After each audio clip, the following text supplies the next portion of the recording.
Good afternoon, my name's Kevin Graham and welcome to a Celtic State of Mind. Today I'm joined by John Paul Mason, who has a cracking Celtic jersey behind him. Can you explain that jersey, JP?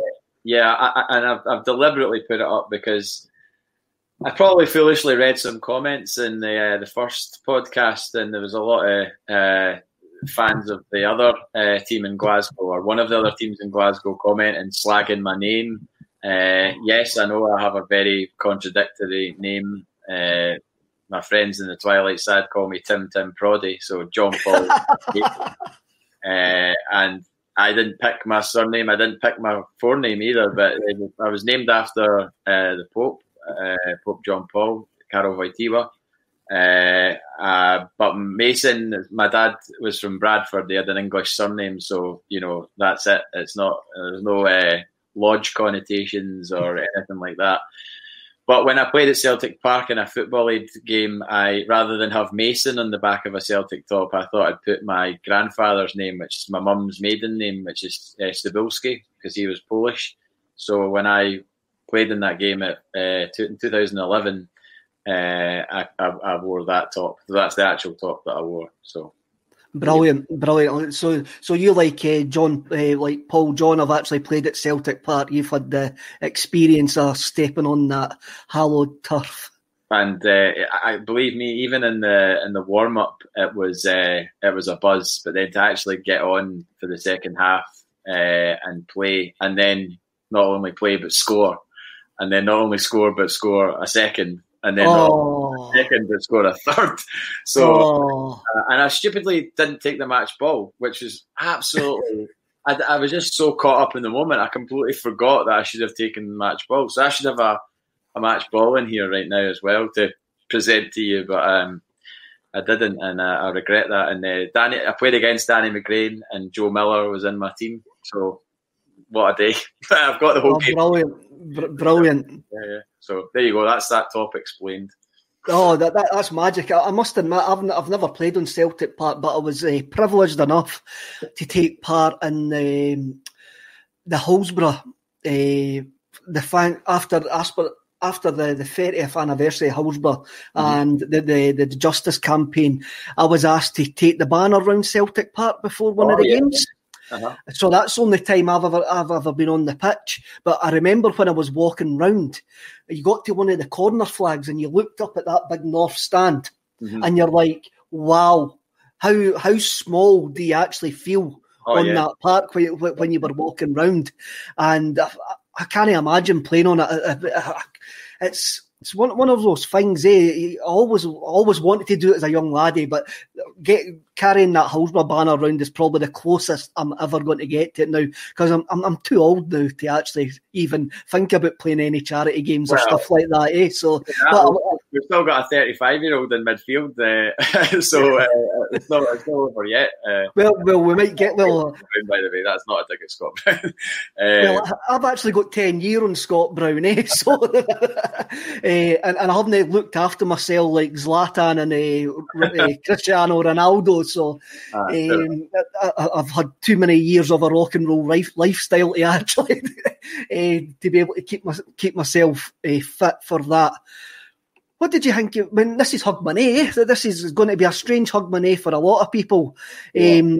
I was thinking today, one of the strange traditions that we used to have in Bannockburn, and the scheme that I stayed in Bannockburn, was a guy used to come out at midnight with his shotgun.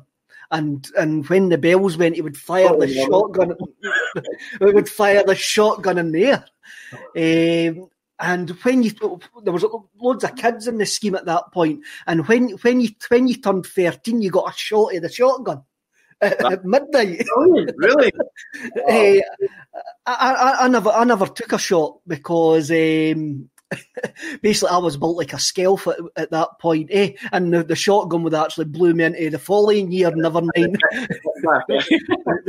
And I was just remembering that this morning for some strange reason. I'm going, the bells would go on this guy outside with his shotgun, giving it to the kids to have a go at the shotgun to fire it in there.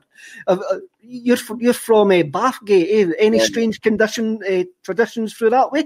Nah, there was none of that. Just there was always I stayed in a little cul-de-sac, so we always had there was usually a gathering at one person's house, so everybody would just go there, and I'd sneak a few bottles of Baby Sham or something similar. But no, it was never any wild traditions really. No, certainly not shotguns getting fired. I don't know why that came back to me this morning, but it did actually just come back to me. It ended, obviously, I stay in Stirling, and the guy putting the shotgun after the Dunblane tragedy, he actually handed it back. Suit the amnesty, so he did have a license and all of that for it, but it was just after that he put it back. Remember it well. Aye, I know. Right, yesterday's game. What did you think? Well, I got to watch it, this has already been said by another fellow podcaster, friends of mine.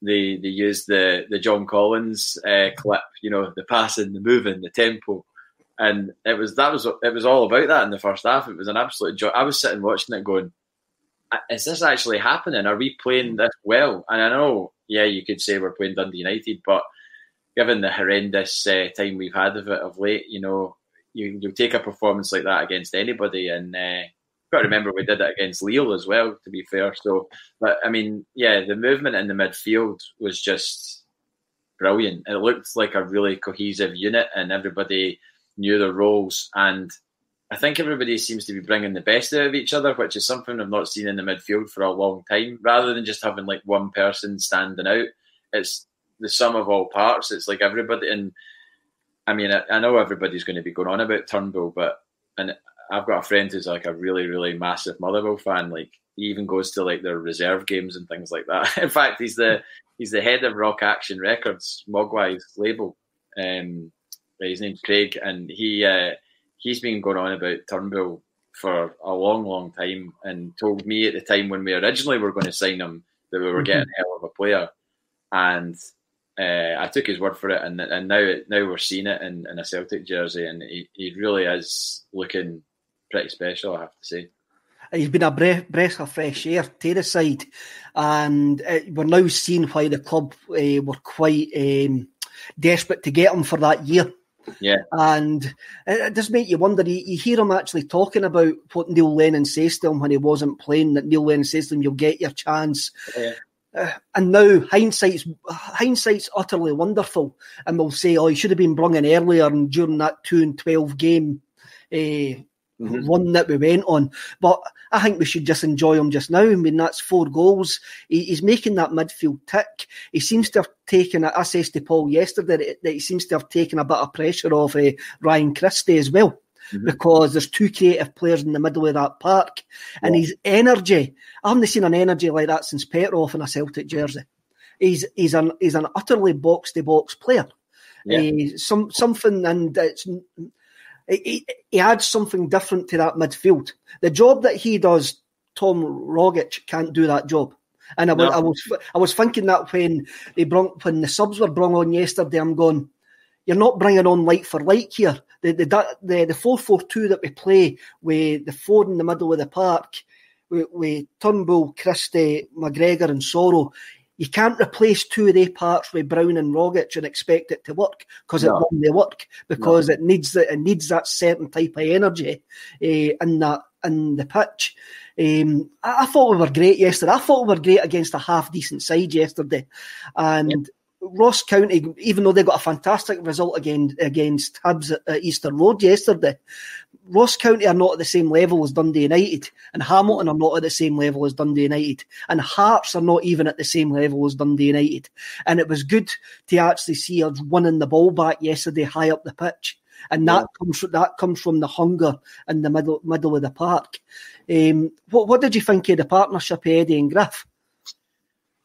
Well, I mean, it was exciting to see in person happen towards the turn of this year. Like back in it feels like forever ago. Like sort of January, February, and then the early part of March. Like watching them play together, like in the flesh, like seeing their link-up play, seeing what the cameras don't pick up. Just the movement off the ball and things like that.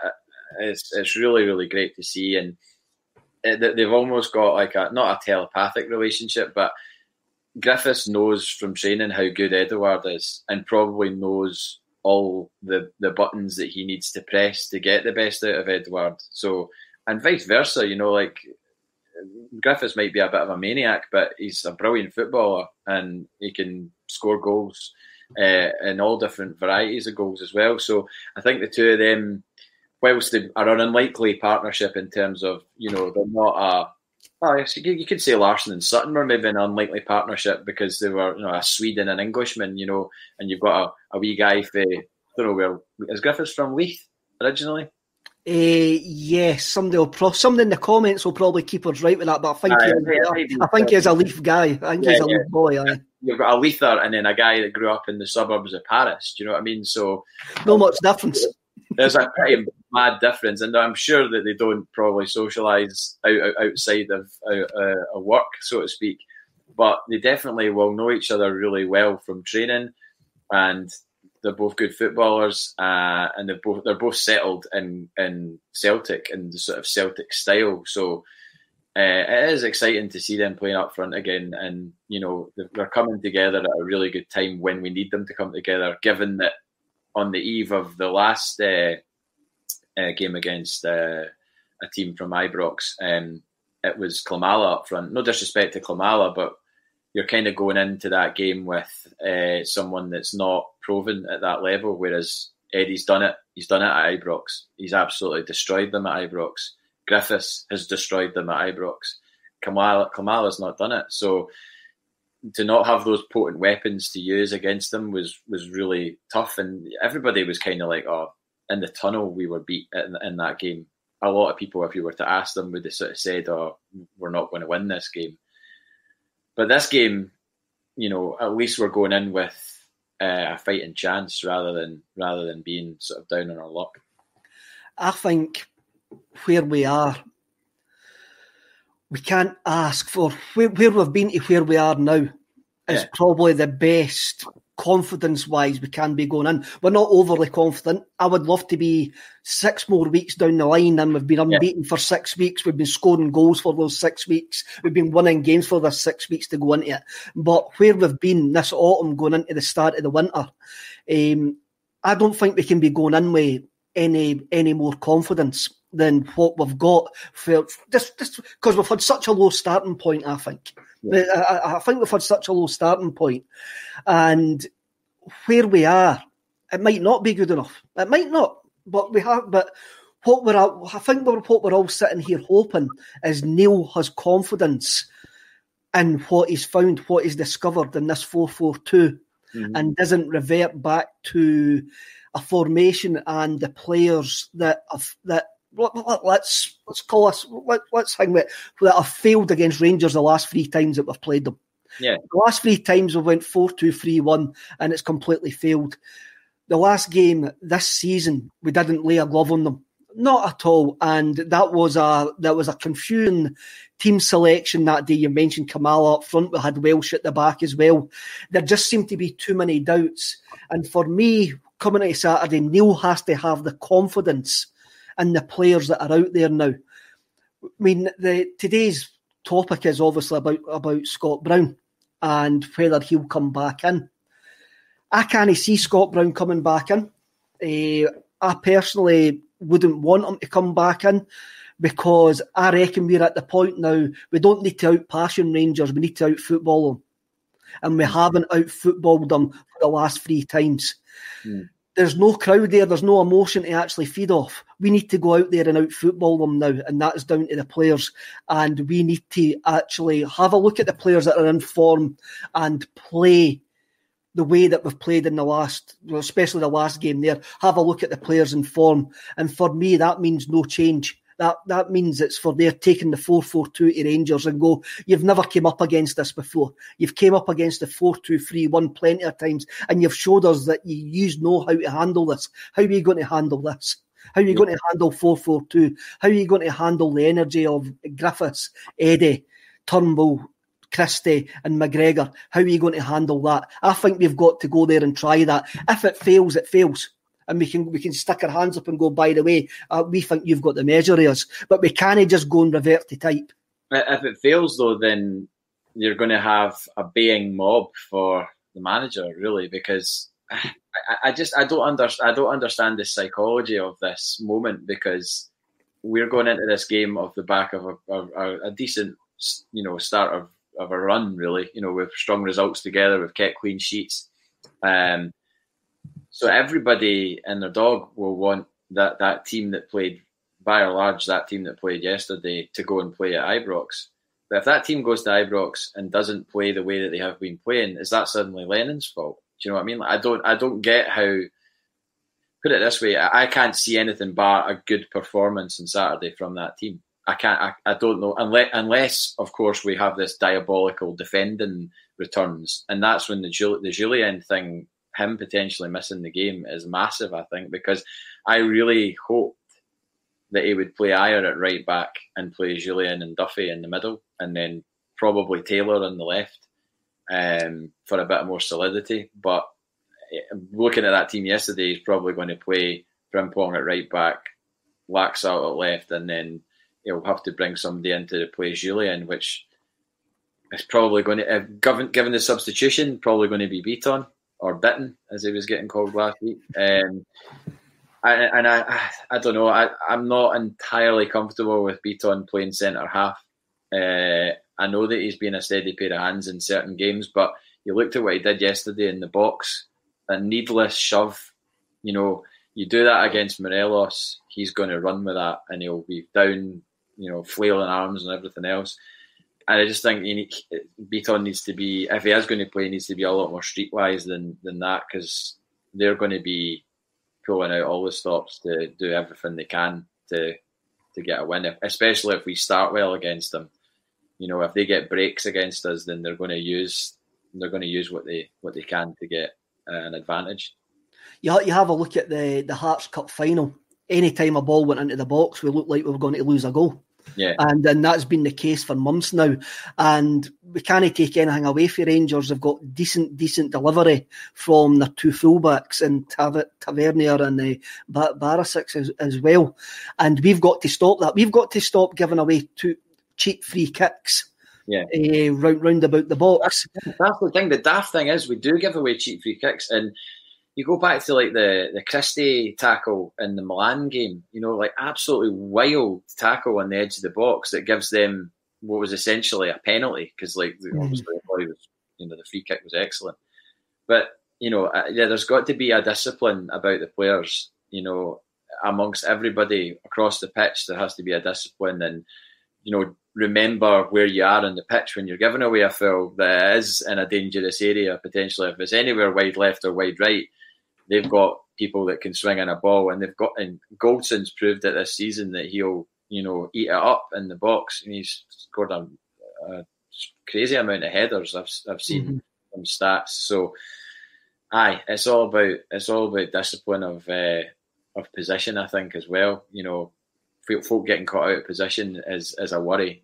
Frimpong in particular, I thought he was great yesterday. He looked really menacing, but you don't want any gaps left behind him.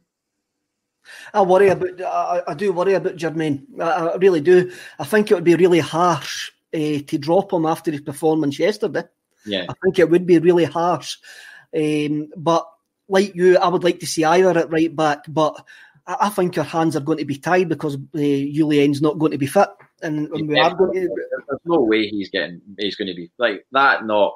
You saw the way he was lying there; it was horrendous. Like the sound when he hit it, so horrible. I mean, and that he clattered his. I know that Julien has a tendency to kind of play up to. When he gets tackled or whatever and he goes down, he taps the ground like a WWF wrestler or whatever, and it's a bit kind of over the top, but I don't think he can be accused in this instance of overdoing it with the sort of pain protestations, because it looked bad. It really did look bad. I would worry about Frimpong the same as I worry about Frimpong when he's on Tinder picking girlfriends for America, with his defensive abilities. then you'll have to say to Soro, and you would have to actually say to Ryan Christie on that side, you've got to watch here. You've got to be more disciplined in what you're going defensively, and you need to watch when you're going forward as well. I think Soro's got a lot more legs and could cover that. But again, that's the way Rangers played. Rangers play really narrow, and they get the width for their fullback. So I watched a bit of the St Mirren game when they lost in the Cup, and St Mirren got in their faces.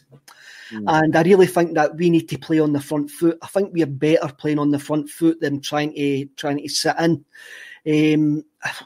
I think when you saw yesterday, we've got to try and win the ball high up the pitch. When we went to Ibrox and won 2-0 last season, what we done, we pinned them down at the corner in the first 10 seconds. Knocked that ball out the park, and I'm sitting there watching it with my dad going, what the...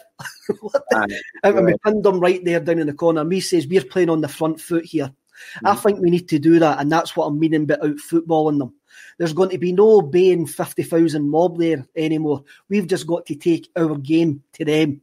And we can argue till the cows come home what our game actually is, because I sometimes think we're a team without an identity. But when you saw it, we've got to say that our game was yesterday, that winning the ball back high up the pitch, keeping the pressure on, and that's what we've got to do. That's what we've got to do on Saturday for me.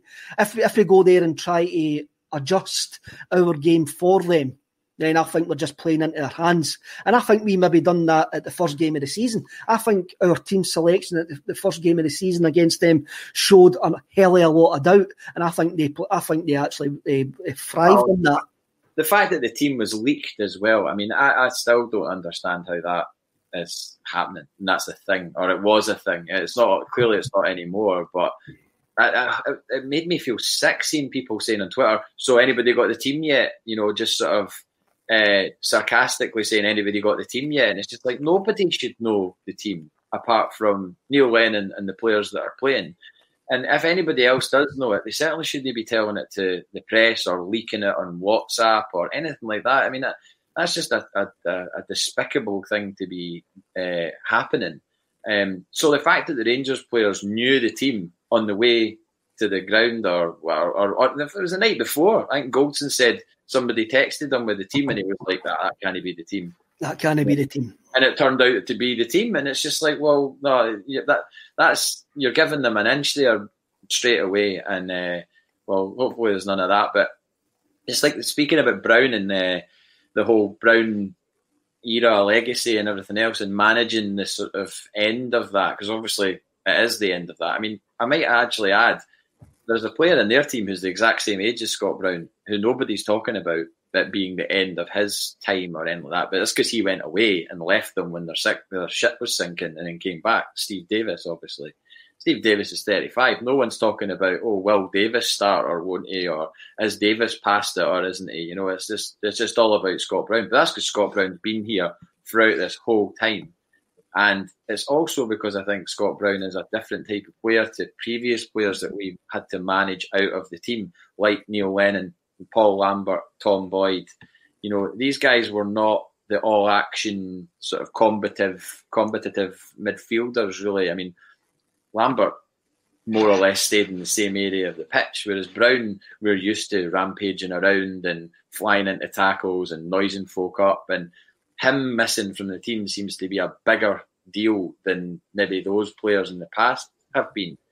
So I think that's why a lot of people have maybe a lot of people are wanting Brown to not play, and I get that. But then a lot of people do want Brown to play as well. So you've got a bit of a conundrum. But the more I think about it, and the more of what you've said there about we need to out football them, the more I see Soro's name on the team sheet on Saturday. I think like that. I take your point about Davis, but I don't think Davis is their mindset, whereas Scott Brown has been our mindset for 10 years. Yeah, Scott Brown has been the fulcrum of the team.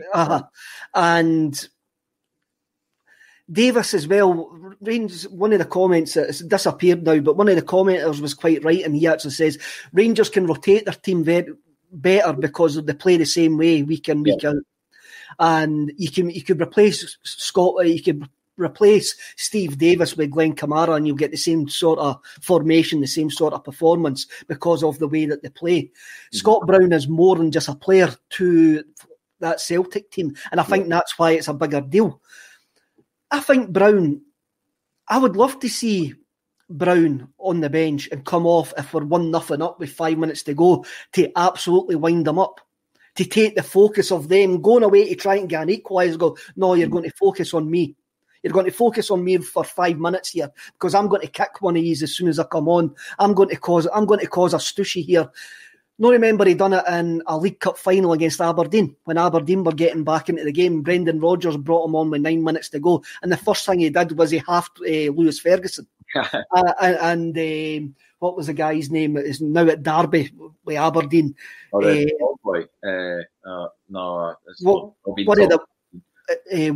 the brothers that's now at Derby, I can't remember his name. He got involved and they all started pushing, and Shinnie.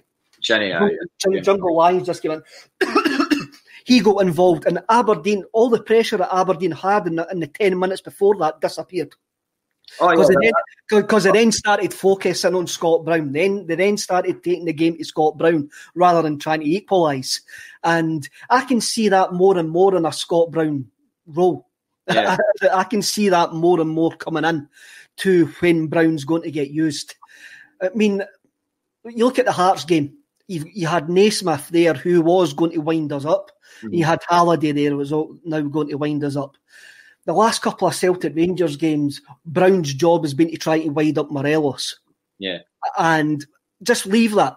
As I say, I want to football them. I think it's what we've tried and what's worked previously hasn't worked the last 3 times, and we need to go into this differently. And our coaching staff have got to be thinking about that as well, rather than just going, look, we'll go the same again. Look, if it goes tits up, then we can go, we tried that. And I'm not going to slaughter the coaching staff for trying that. Yeah, I think, Scott Brown watching that game, as he obviously did for the majority of it before he got subbed on. Scott Brown sitting watching that game, I wouldn't have thought he could have too many complaints about not starting on Saturday, watching that midfield tick and the way that they complemented each other. I don't know the guy, so he might be sitting there going, I'm the captain, I should be starting and I'm fit or whatever.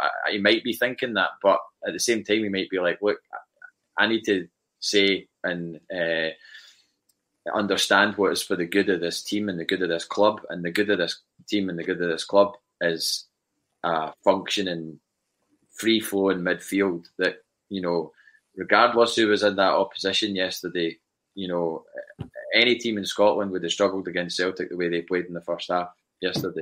I think. And I include Rangers in that because I just think that they were just so at it, that everybody was at it, and there was nobody hiding in that game yesterday. Everybody wanted the ball, and it was really, really good to see. What is your team for Saturday then? It's got to be pretty much that team yesterday.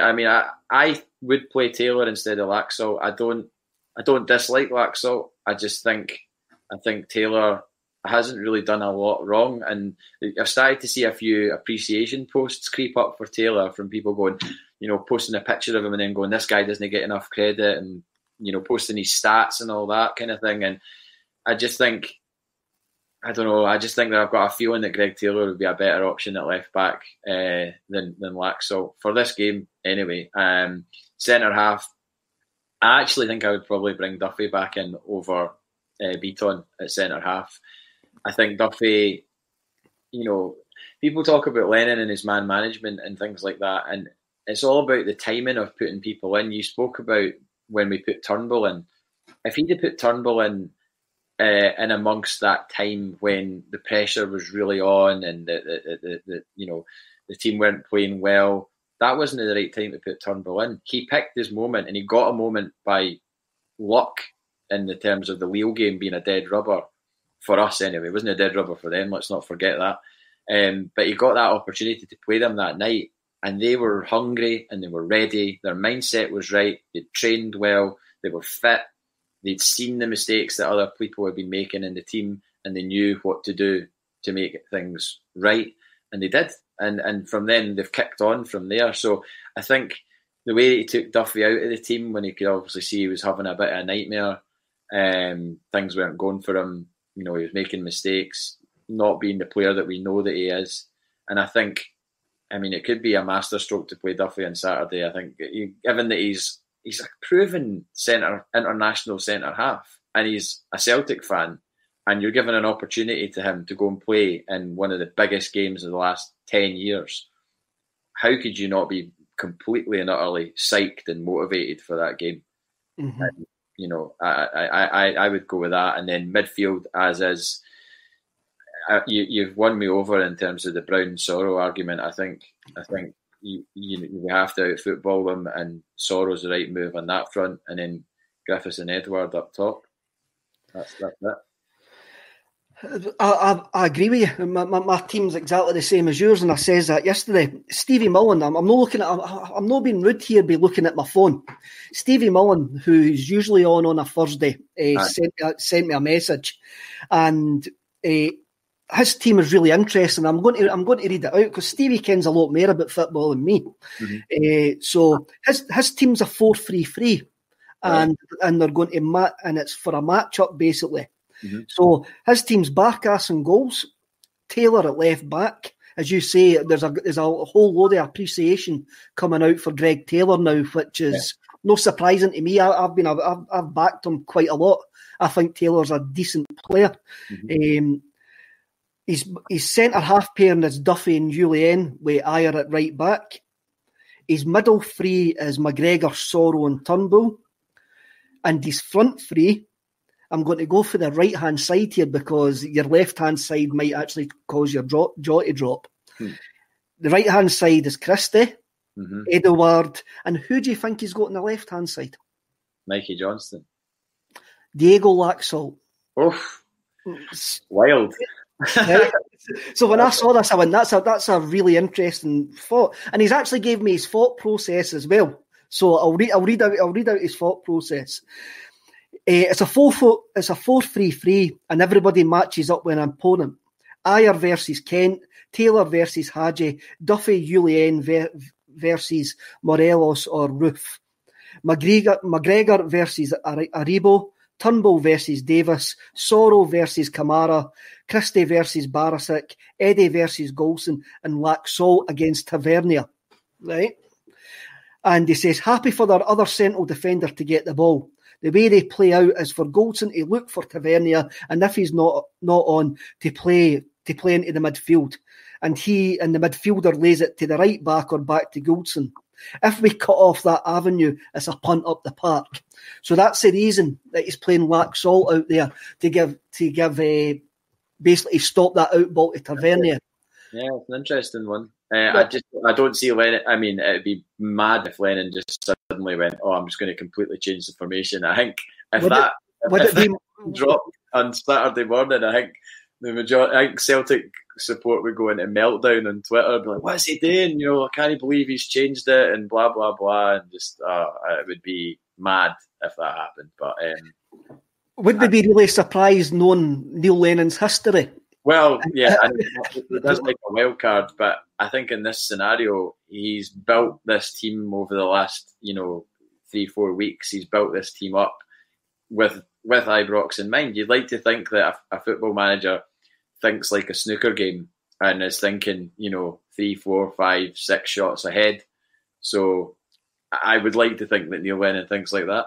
I hope he does, and then I hope that everything that has gone before is leading towards what will happen on Saturday. You would think so. There's quite a few comments coming in saying overthinking things, and I've already said that I reckon we overthought the game at mm-hmm. Celtic Park at the start of the season. Mm-hmm. And sometimes you've got to just let it breathe, let what naturally has happened over the last couple of weeks and just take that forward. Yeah.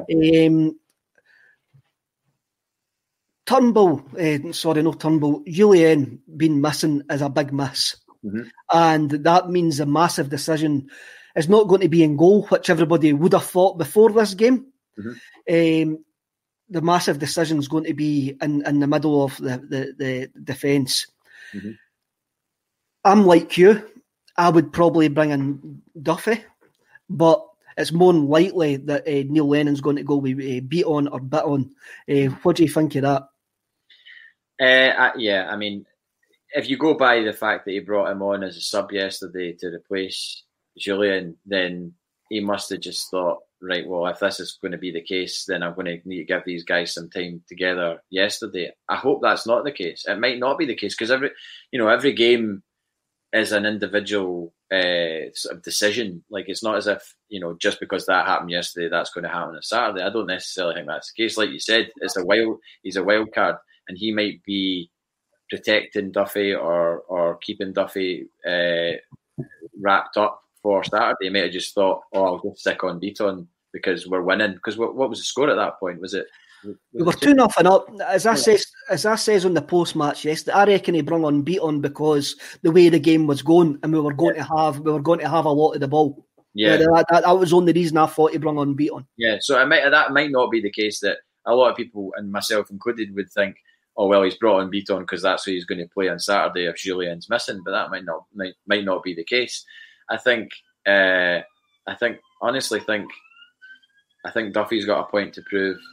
And is that the poll that's coming for your opinion? Yeah, they're always going by when I'm on this. But I think Duffy's got a point to prove, and why would you have somebody sitting there like a coiled spring, ready to burst with enthusiasm and hunger, and not play him? I mean, he's going to see what Shane Duffy is like in training and his appetite, and I think it wouldn't be a bad shit. And certainly, if Julian had been fit, I think it would have been Julian and Ayer centre half. Julian and Duffy centre half, and Ayer on the right. I think that was where it was going. But this obviously potential injury is going to rock that.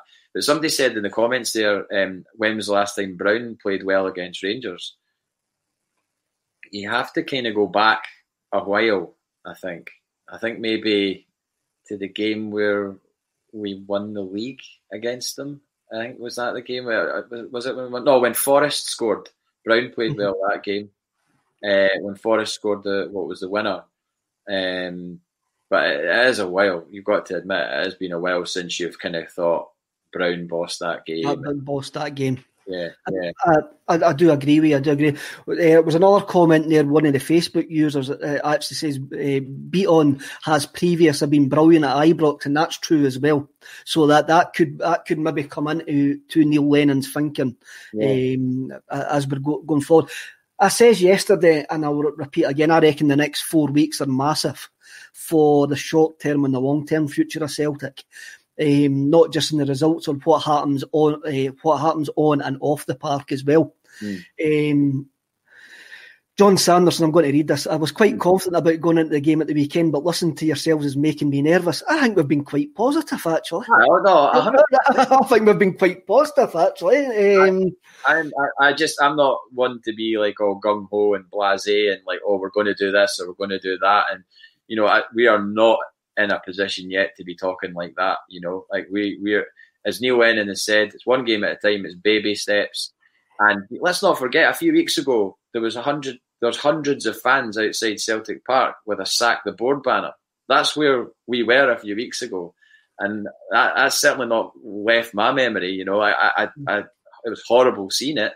As I said at the time, I respect people's right to protest. I didn't necessarily agree with it. I didn't feel the urge to go to Celtic Park and join in with it because I didn't feel we were at that low ebb. I didn't think we were at a sort of early 90s nadir where it was like, oh my God, this is like a nuclear implosion of the club.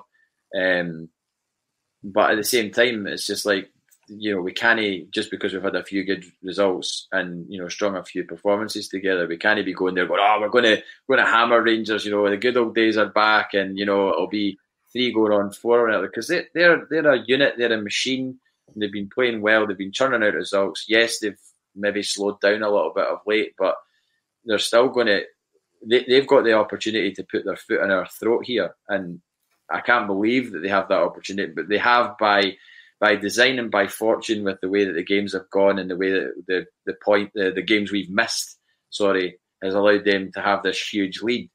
So psychologically, they're like, well, if we can win this game, but that can also play into our favour in terms of, well, are they thinking that, they're home and hosed? And they're not home. No, I've had texts from Rangers supporting friends who have been like, "Oh, it's over." Like after the Ross County game, that's your dynasty over. That's it's our turn now. The tide's turned, and I'm like, whoa! You've not won anything yet. You've won nothing. Like, get back in your box and just sort of calm down a bit, because I'm not. I never texted Rangers fans. The first thing that I wanted to do whenever Celtic won a trophy or won a game against them was to go and celebrate it with my friends in a pub when you could do that. It wasn't my first instinct wasn't to go and text a Rangers supporting friends to noise them up. The fact that they were sitting there stewing and raging and probably not speaking to their families because they were so annoyed and gutted at the way things were going, that was enough for me. I don't feel the need to text people. So all these people that have come out of their boxes and from underneath stones in the last few weeks, you can't retract texts, and you can't. You can delete tweets, but there's screenshots, and I've got a ton of screenshots here. So I think it says more about their enjoyment of football. Yeah, what they actually get from football, rather than what I get from football, which is enjoyment sometimes. The point by Graham Bell there is true if Paul would put it back up. Brown, Neil Lennon might go with Brown, and I do think that's a mistake if he goes back with Brown. What I will say about the draw, and my thinking about the draw is, if we get a draw and we keep a run going, a draw keeps our unbeaten run going. As you quite rightly mentioned, it was baby steps, right? I reckon if we come away from Ibrox with not losing that game, and by the time we play them again in March, and we've been unbeaten from then to March and taking them into Celtic Park, I'll be really looking for the tide be turning at that point. I'm quite happy to take a draw just now, and so we can actually build more momentum going into the business end of the season. And that's why I'm sitting here at this precise moment going, if somebody gave you a draw, would you take it? I would take it, yes. As long as in March time, we're still unbeaten. We've won every game since from Ibrox to we play them again at Celtic Park. Then I'll go, right, let's see what you're made of now. I think that's the way I'm thinking. That's the way I'm thinking. No, I think as long as we don't get schooled tactically, I think what's happened in the last number of games, including the League Cup final, as has been well documented, they probably should have won that game. I mean, they didn't ultimately. They still act like they did, but ultimately they didn't. So, and they can say what they want about an offside goal and all that. It was a goal that stood, and that's it. If you want to talk about offside goals, let's go back to George Cadet in 1995 or 6 or whatever it was. I mean, that was horrendous. But anyway, I think at the end of the game on Saturday, as long as we are sitting here, or whoever's sitting here talking to you or talking to Paul, as long as we're talking about a really good performance where we were tactically aware, if we get done by a penalty or we get done by something, completely obscure, then fine. But we can't be coming away from that game on Saturday going, we didn't give it everything. We didn't turn up. We didn't fight for the jersey. That's it. That's exactly what everybody wants. And if there's still people out with pitchforks for Lennon and the board after a game where we've given everything and just not and come up short, then I don't understand what's going on really. But I would understand if they haven't turned up, then they haven't given a performance, then yeah, okay, fair enough. I don't think those protests have went away.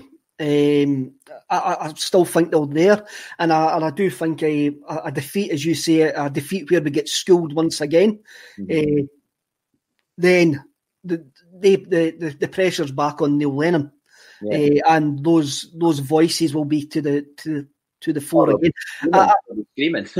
I mean, I'm not going to change my opinion. My opinion's out there. Thousands of people have seen my opinion, and I'm not going to change my opinion. But I'm having a look at this game. you see it. You saw it yesterday. People going, "Oh, come on, St Mirren." Saturday's only one of 3 occasions we can actually influence what happens to Rangers. Yeah. It's only the one of 3 occasions. So we've got to look at it that way. I would be happy with a draw as long. I would be happy. Look, I would be over the moon with a victory. Absolutely over the moon with a victory. But I've noticed some of the comments there. I'm not buying. Somebody says draw, the league's lost. Somebody says win, league's won. No, even if we win, the league's not won. No. Even if we win. On Saturday, does Saturday decide it? If we lose, is it decided? If we lose, I reckon if we lose, then we have a horrendous January, then it is decided. And I'm talking about off the park, if we have a horrendous January off the park. But I don't think a draw decides anything. I think it's still game. I still think there's a slim chance if it is a draw. A draw is not game over, I don't think. But January is an important month in terms of, whether players are going to go or come in, or, I know Lennon said that he's not looking to sell players, and he's not looking to there's nobody that they've pinned. He might be talking nonsense. He may be keeping his cards close to his chest. They might have players identified already. I'd say if El Hamed leaves, we definitely need a right back. I'd say if Forrest is only going to come back into training in the next few weeks, he's probably not going to be playing until maybe the end of January or something like that. So I would say bringing in a right-sided midfielder, like a proper winger type. I still think that Patrick Roberts would be a good signing. I know there's a lot of people who have thrown the towel on him, but I think he could come back and do something. But whether or not that happens, I don't know. And then you've got to talk about whether or not we keep players, because Lennon said there was players that had come to him and said that they didn't want to be at the club anymore. He actually said that. That was a really, really weak moment, and I don't know why he put that out there, especially after that game. It was kind of like such a weird thing to say, because I knew it. I knew that there was players that didn't want to be there, and they wanted their moves. Like Tierney's got his move, like Dembele's got his move. They see the bright lights, big city, and the big paycheck, and fair play to them. If that's what motivates footballers these days. That Scott Brown cares about Celtic. That's why he's still there and he's not gone to England. Do you know what I mean? Scott Brown wanted to be an icon at Celtic, and he is, and he always will be. He could have gone to Newcastle, he could have gone to Spurs or whoever else has been linked with him, but he didn't. He stayed. But these other guys are like, nah, we want to move, and that's fine. Whether or not they go next month, who knows? I don't know. Who knows? And that's what I'm getting at. The next 4 weeks is massive for Celtic to see where we are next season. Never mind this season. Yeah. You mentioned that the players that you're coming in, you would want a wide player, a right back. Yeah. It's quite obvious that Fraser Foster's not coming back. I think Neil Lennon's made that quite clear. Paddy Roberts, I feel like singing "Let It Go." Just let him and Benkovic. I know Paul's in the background here. Him and Benkovic, just let it go, man. Do we want a DeLorean to go back to 2011 and get Peak Samaras back? I wouldn't mind that for Saturday. That's for sure. So I think I said to Paul yesterday, if we're going to bring in players, I do reckon it will be the loan market that we will go in. I agreed with Paul. It would be a market that. There's Paul putting up his own comment. Can you see that, man? Benkovic, Robertson, Foster. There we go. I think I could see it being like the loan market when we brought in Tolian, we brought in Weah and Ollie Burke. The great idea it was Ollie Burke, who still seems to get moves, and an absolute enigma of a player. I think people look at Ollie Burke and go, there must be a footballer in there somewhere, and guys like Wilder at Sheffield United must think, I'm the guy to bring out that player. I'm the guy to bring out that player. Yeah. A right back, I do think if El Hamed goes back to Israel, then we do need a right back. And I was talking about loans there, and I'm going to fire a name out here, and I know I'm going to get slagged for it. This guy's really impressed me this season in Scotland, and his loan deal is ending with St Johnstone on the 31st of December, and there's a guy called Danny McNamara who plays right back, and not who they've Embrace. not the singer for Embrace. No, I don't know if he can play right back. I've seen Embrace. I love Embrace. I really do. I can you love them as well. Yeah. But he's been really decent at right back for St Johnstone this season, and for a curveball, I reckon we could probably get him on loan to the end of the season to cover the right back if Ahmed goes. What do you think of that? That's just for me. I've been really impressed with the guy. I think he's too good for St Johnstone for what I've seen. And you just want him to sign so we can sing the 90s McNamara song again. Remember the Charlie and the Boys 90s McNamara song? I struggle to say McNamara, so I didn't want any of them in the team. But I like.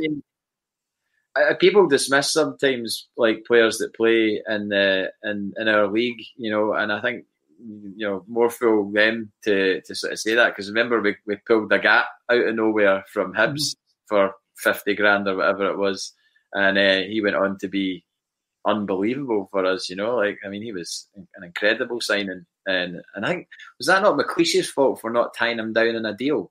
He got a short term. They signed him for Rafe Rovers and they gave him a short term deal. Aye, and he managed to. So all the Hibs fans were going mental that we signed him, and there's Hibs fans. I was in a conversation with a very, very passionate Hibs fan the other day who was just like, "Oh, you buy all." Celtic are just, a rich club and, blah, blah, blah. And, you just buy up all our players and then don't play them and everything else. And I was just like, well, yeah, okay, that has happened on a few occasions. A lot of occasions, like Scott Brown, for example, Lee Griffiths.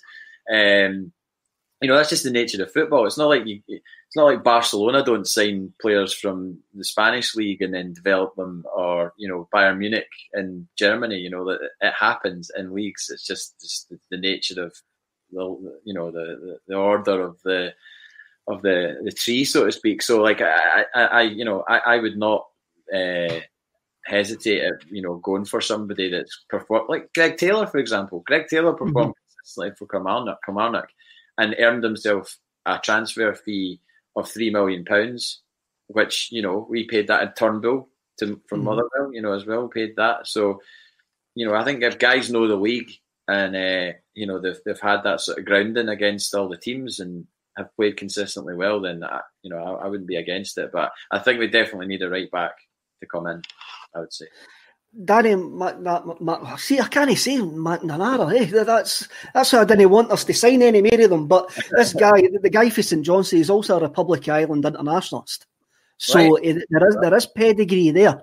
And my St Johnstone mate, Fraser, he pointed him out to me. He says, that guy's too good for us. And I've watched him a couple of times. And I went, by the way, he's right. He's spot on. And I reckon he would do a job for us at right back. I really do think that he would do a job for us at right back. He's not a big fancy name, but I think he could do a job for us at right back. I've been looking at some of the comments and again you can see them as well, but somebody put Embrace and Coldplay in the same bracket there. That's a load of rubbish. That I didn't like Coldplay. He says Embrace and Coldplay were rubbish. Oh, come on. That's nonsense. I'm giving them Coldplay. I'm not giving them Coldplay, but I'm not giving them Embrace. No way am I giving them Embrace.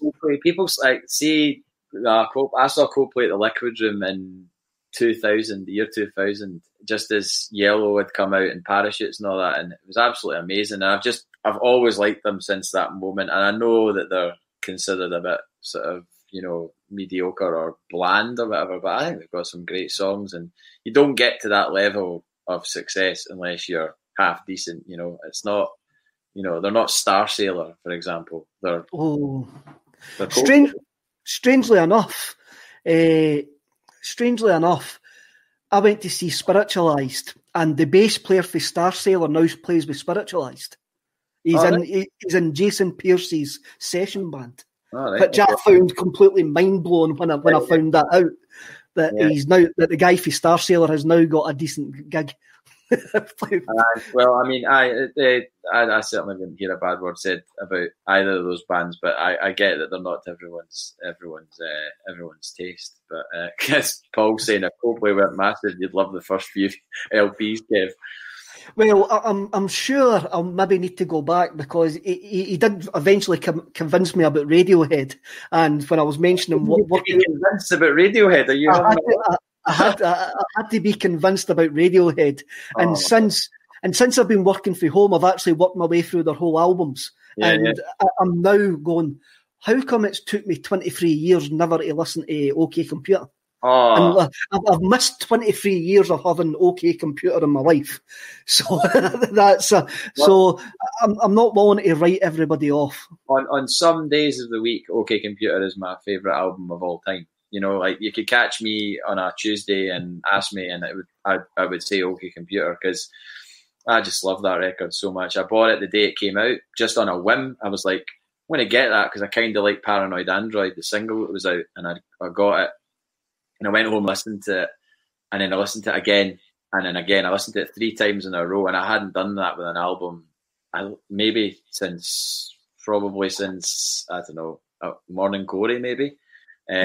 And I just fell in love with it, and I was like, right, okay, I'm completely in on Radiohead. I'm going to go and see them the next time I can. And first time I saw them was in the tent on the Kid A tour in Glasgow Green. Same night Celtic played Helsinki. Chris Sutton scored. Remember? I think extra time, mate. Yeah, so I was like checking the score and getting folk to text me. Radiohead can't tie Pink Floyd's boots. Well, we're not comparing Radiohead with Pink Floyd here. Like, I mean, I get Pink Floyd are on a different plane, so that's fair enough. But here, you were going to ask me about my highlight of 2020, which yes. is a hard thing to do. Well, let's get it back onto football, since somebody called Fender Taylor saying, what's Coldplay got to do with Celtic? And I kind of agree. What has Coldplay got to do with Celtic? Well, I mean, obviously this year's been horrendous for a number of reasons, personally and obviously in a football sense as well. Just obviously not getting to go to the games. So I think my highlight has to be the Scottish Cup final, purely because of the importance of the moment and, you know, the fact that it was almost going away from us, and I was starting to have real nightmares about what would happen if we lost that game, and, you know, the amount of gloating that would be done by several jambos that I know and everything else. So to come back and to win it on penalties was, I mean, that'll go down in Celtic history.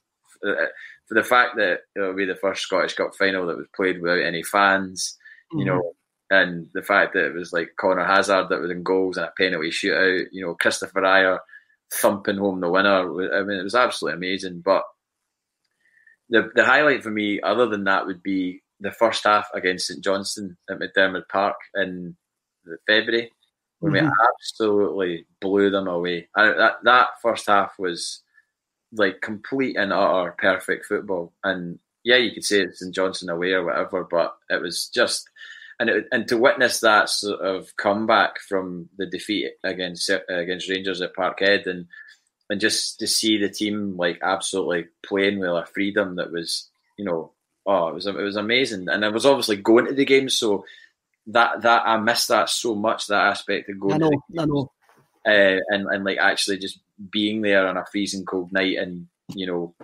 Perth or wherever, and, you know, like the St Johnstone Cup game when Ryan Christie scored and the ground was like an absolute quagmire, you know, things like that. You know, it's just, I was at every Scottish Cup game right up to, well, when it stopped. You know, I was at Clyde away, Partick away, St Johnstone away, and then obviously, you know, couldn't get to go to the last away game I was at, and I was with Paul, was the St Johnstone Cup game.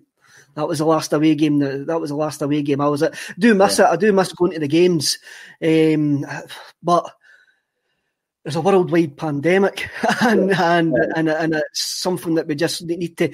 It's something that we look. See, at this point next year, and this takes us on to the next point. The podcast that I was going to bring up. We've been Hug My Name. People look forward and look back and eat shortbread and dance to Jackie Bird on BBC Telly and Joe Hollins and all of that. This point next year, I want to be back at the football and back at gigs. Me and you are massive music heads. I want to go and see the Twilight Sad at the Barrowlands doing the quadraphonic thing. If that's ever going to happen, I want that to happen. So at this point next year, right? Who do you think in the Celtic team we will say goodbye to, whether they'll leave or an influence? Who do you think 2021? This year's been the final year at Celtic. Oh, I think there's a few. I mean, sadly, there is a few. I think there's a natural end for guys like Tom Rogic. I think we held on to him and thank God we did, by the way, because he's still going to make a contribution. And I think going to Qatar it's like a footballer's kind of, graveyard, really, isn't it? Where you just go out there and fair enough, you get paid loads of money, but you don't play at any level. Nobody sees you playing. It's not as if Qatari football is prominent on any of the channels, so you just disappear into a kind of footballing abyss. So I would like to think Rogic would get a move to a better league, just so that he can keep playing at a high level. So I think he'll go, and he'll definitely go with everyone's best wishes, as he was getting when we thought he was going, because you saw all the platitudes on Twitter, farewell Tom Rogic and all that, and then it's like, oh well, he's actually staying. And I think Cham, I think, is a certainty to go. I think it's his head's elsewhere. I don't doubt that, and I think maybe had it not been for COVID, he probably would have gone in the summer. Controversially, I think Callum McGregor will leave. That's a controversial one. I think I don't know where he'll go. I think the Premiership a likely destination, but I think he might leave. I don't want him to go. Obviously, I think he's a natural successor to Brown with the captaincy and all that, and he's obviously steeped in Celtic from being a academy kid and everything else. But I don't know. I just don't. I see him wanting to go and challenge himself elsewhere, and likewise Christie. I think everybody kind of knows that Christie wants to go and play somewhere else. Nice have been linked with him. Would be a great move for him in terms of his lifestyle. I lived in Nice for 6 months. It's a brilliant place on the south of France. I wouldn't leave Celtic to go there. But if I was a football player, I would go and play there for 100 million%. Would go and play there. I wouldn't leave Celtic for anybody. But then that's me. I'm not. I know. I'm not them. So, that's the few that I can certainly name that I think will not be here this time next year. I think McGregor. If McGregor's going to go, he'll go wherever Brendan Rodgers is at that point, which could be Leicester City, could be Arsenal. Yeah. At that point, for me, I think Ryan Christie will go in the summer as well. I think he'll have a half decent Euros with Scotland, and he'll get the move that he wants down there. My controversial one, who I don't think will be in the Celtic team this year, at this point next season, is Christopher Jullien. I think Christopher Jullien will leave Celtic in the summer. Mainly, if the two French lads go, I think Jullien will follow them. I think Jullien fancies a crack at the English Premiership. And I think he'll be I think for me, if you're looking for a wild card who won't be at Celtic at the start of next season, will be Jullien. Yeah, I mean, I guess the obvious one that we didn't speak about there was Edouard. He will probably go, won't he? I mean, I think we've already held on to Edouard longer than any of us anticipated that we would. I just hope that it's like Dembele when we had Dembele. It's just like appreciating them when they're here, instead of worrying about when they're going to go, which they inevitably will. I think back to the time when Dembele was here. The guy was unbelievable. I know. Like, he was absolutely he destroyed Rangers. Absolutely destroyed them. Like, but in a way that not many players have done since Larsson. In fact, no one's done it since Larsson. I would, you could say Hooper or whatever, but no, Dembele was different gravy. The back heel in that semi-final, I mean, that's immortal. That's up there with McAvenny for me. Definitely, I know, brilliant. So I think with Edward, I'm just going to enjoy him while he's here and enjoy goals like yesterday, that wee lob. Hopefully he's got another one in the locker for Saturday. Yes, definitely. I've said about Edouard and Dembele that both will finish their careers with a Champions League winners' medal, and I'll still stand by that comment. Yeah. I think the other thing that we maybe need to watch if the three French lads leave is Frimpong is very friendly with them as well. Yeah, and he's already had a taste of the big time with Man City. So he could be another one that's not itching to leave, but if the opportunity arises, his head might be turned. Yeah, I think we just have to accept that like players that these days aren't going to be like Scott Brown. You know, they're not going to be committed to a club for their pretty much the rest of their career when they sign at an age of whatever Brown was, 24, 23, 24. Mm-hmm. You know, it's just unlikely that that's going to happen. It's just we were fortunate to get Brown at that time, despite another team wanting him, and we paid the money. A lot of people questioned the money, but I mean, God, the what we've got out of Scott Brown for the 4 million or whatever it was we paid, it's absolutely ridiculous, really. You know, and anybody that could argue, oh well, you know, a Hibs fan going, oh why did you sign Scott Brown? It's like, well, we signed Scott Brown and he's been our, you know, linchpin in our midfield for 10 years. It's not like we signed him and like made him sit on the bench. You know, it wasn't oh God, who was that guy? We said like Ulrich Larsson or, you know, somebody who was a striker. Who was the striker we signed from Hibs that Chris Cullen. Chris Cullen, yeah. It was like how can you ever forget Chris Cullen? I tried my best.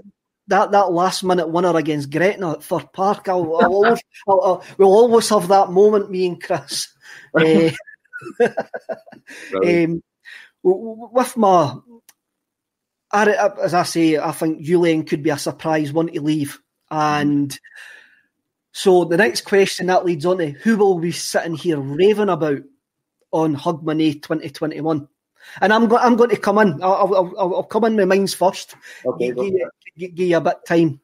I think at Hogmanay 2021, we are going to be raving about Jack Hendry in a Celtic shirt.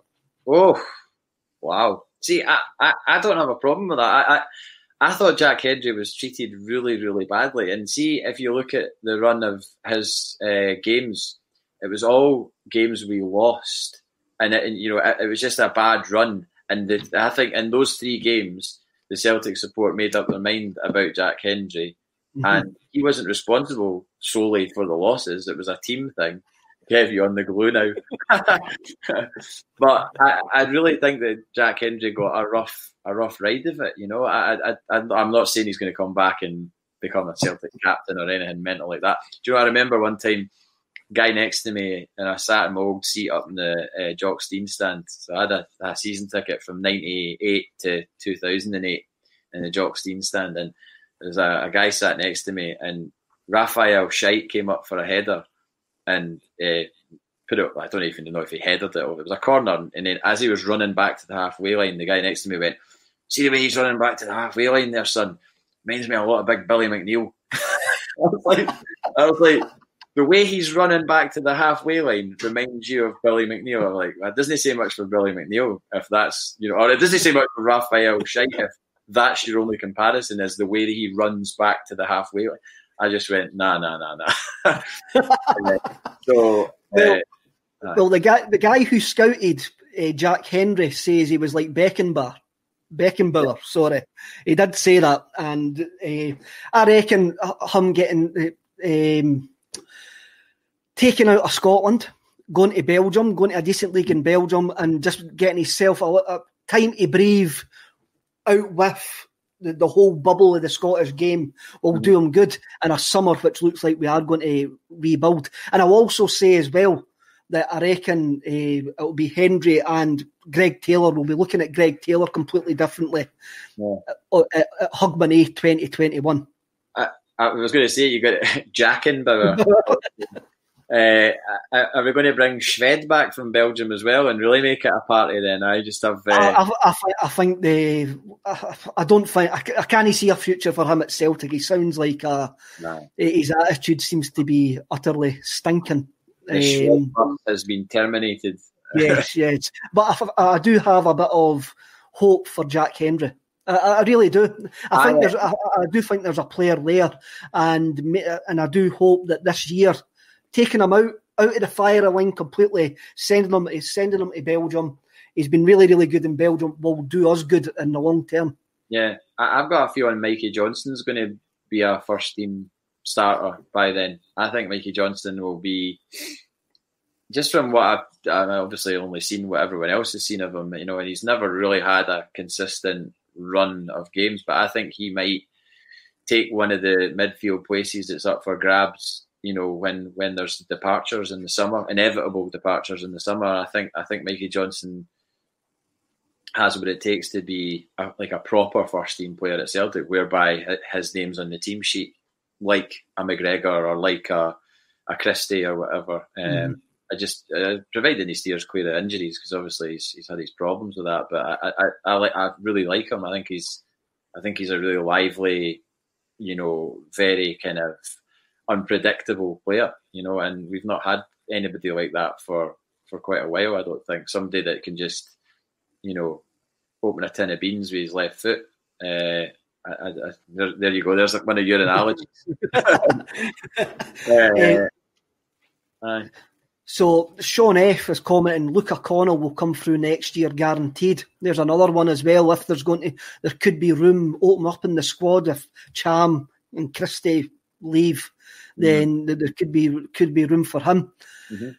Before we go, we need to get your prediction for Saturday. So, what are you going for? Right. Well, I don't normally do predictions. I really don't, and it's not something I normally feel comfortable with. But if my heart is ruling my head, I'm going to go 2-1 Celtic. You're going 2-1 Celtic? Yeah, 2-1 Celtic. And then that's not on a kind of, we're amazing, they're rubbish or anything like that. They're clearly a good team, but they haven't come up against anything like what we've got. And when they have come up against anything recently, including St Mirren, St Mirren beat them and beat them well. Mm-hmm. And they struggled against, was it Dundee United away? They struggled. They got a 2-1 at Dundee United. They were 1-0 down to Motherwell for 75 minutes or 73 minutes or something like that. So they were looking a bit shaky there. I just don't think they've come up against anything like us. So, if you're putting form versus form, and I know form always goes out the window with these games, or supposedly does. That's what I'm basing my opinion on. I've got a feeling about it, because if we were where we were 3 or 4 weeks ago, mm-hmm. It would be a horrible, horrible situation to be going from, say, the Ross County game or the St Johnstone game straight into a game at Ibrox. But what we've built in the last few weeks surely doesn't just disappear on Saturday at 12:30. Hopefully it doesn't. As I say, we are in a better place where we were 3 or 4 weeks ago. It's maybe not the place where we wanted to be, but it's better than what we are. I'm going to go with my heart here. I'm not going to go with my heart. I'm just going to let my heart overrule my head, and I'm going to go 3-2 Celtic. I'm going to go 3-2 Celtic, and then hopefully, 3-2 Celtic with Lee Griffiths scoring 2 of them, just for the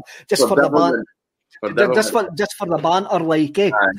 So, I mean, going by recent stats, I mean, how is David Turnbull not getting a goal in that game? Whether it's a winning goal, whether it's an equalising goal, opening goal, whatever. I mean, you've got to look at his form going into that game. I wouldn't be looking forward to facing David Turnbull as a Rangers player, put it that way, because the guys definitely got it. As I said at the start, the guys definitely got it. Hopefully their backline's not looking forward to meeting Griffiths and Eddie. So, just want to thank JP for coming on. It's always a pleasure. I wanted to say thank you. A friend of mine posted this to me. A guy I used to work with at the bank. I used to work for a bank a few years ago, and this guy saw a post that I put up on Facebook about how much the Scottish Cup final in 1988 meant to me, and he posted this to me. He had 2 copies. He went to the game with his mum. I wasn't at the game. I watched it with my dad, and that's how I started supporting Celtic, basically watching that game. And he sent me his spare copy of the match programme. Oh, brilliant. So I can't believe I actually have this in my hand. Like I never, thought I would have a copy of this. So that's amazing. So thank you to Andy Duncan for doing that. That means a lot to me. So cheers. Well done, Andy. That's what being a Celtic fan's all about. So before we wrap up today, I just want to thank everybody for tuning in and for their comments, and also I just want to wish all the Celtic State of Mind watchers, listeners, commenters a happy new year when it comes, and hopefully 2021 is going to be a lot better than 2020 for all of us. So thank you very much, lads, and keep the faith. Hail, hail, and hopefully we do it on Saturday. See you later. See you later.